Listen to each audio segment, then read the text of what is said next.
乳癌當中有80%個案係荷爾蒙受體陽性亞型，癌細胞表面有荷爾蒙受體，病人體內雌激素黏上受體，會刺激癌細胞生長。不過呢個受體正好成為一個目標，俾我哋用荷爾蒙藥去針對性咁樣治療。點樣治療呢？首先，如果病人未收經，第一個方法係阻塞呢個受體，可以用抗雌激素藥 Tamoxifen 黏上癌細胞受體，阻截荷爾蒙對癌細胞嘅刺激，令到癌細胞凋謝。乳癌手術後需要服用10年，可以顯著提升存活率同埋減低復發機會。副作用包括有潮熱同埋月經不規則，而子宮內膜病變嘅機會非常低。第二個方法係阻止體內生產雌激素，用 LHRH analog 壓抑卵巢生產雌激素，即係 ovarian function suppression。副作用係好似收經嘅感覺。另外可以用 aromatase inhibitors 阻止體內由腎上腺或者皮下脂肪經過 aromatase 轉化而生產嘅雌激素。副作用包括關節緊痛同埋加速骨質疏鬆。因為效力比單用 Tamoxifen 好，所以喺比較高危嘅病人手術後會用 OFS 加 AI。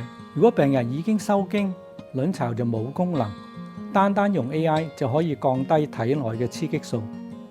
AI 一般要用5年，如果係高危病人，可能要用上7年甚至10年。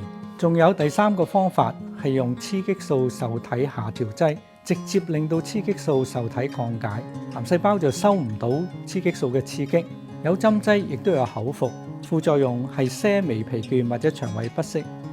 呢種藥物適用於乳癌復發個案。如果病情比較嚴重，例如復發擴散或者確診時已經係第4期，就要雙管齊下，用荷爾蒙藥加上荷爾蒙標靶藥。荷爾蒙標靶藥係一種精準治療，靶心係破壞癌細胞裏邊令細胞生長嘅信息路線。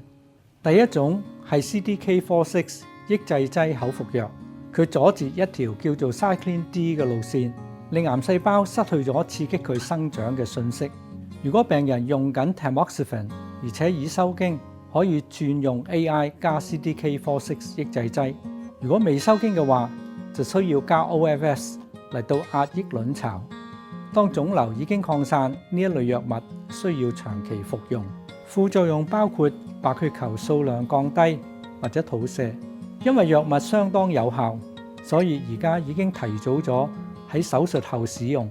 如果病人屬於高危第2期或者第3期，除咗用荷爾蒙藥，會加上 CDK4/6 抑制劑2年至3年。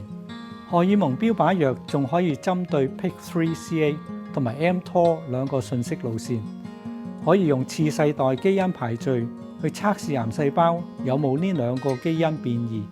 針對前者用 PIK3CA 抑制劑，副作用包括腸胃不適、血糖增加；後者用 mTOR 抑制劑，副作用包括口腔出痱滋。所以唔使擔心，有好多針對荷爾蒙受體陽性嘅乳癌藥物，能夠有效咁樣控制同埋治療大部分乳癌。請支持香港乳癌基金會。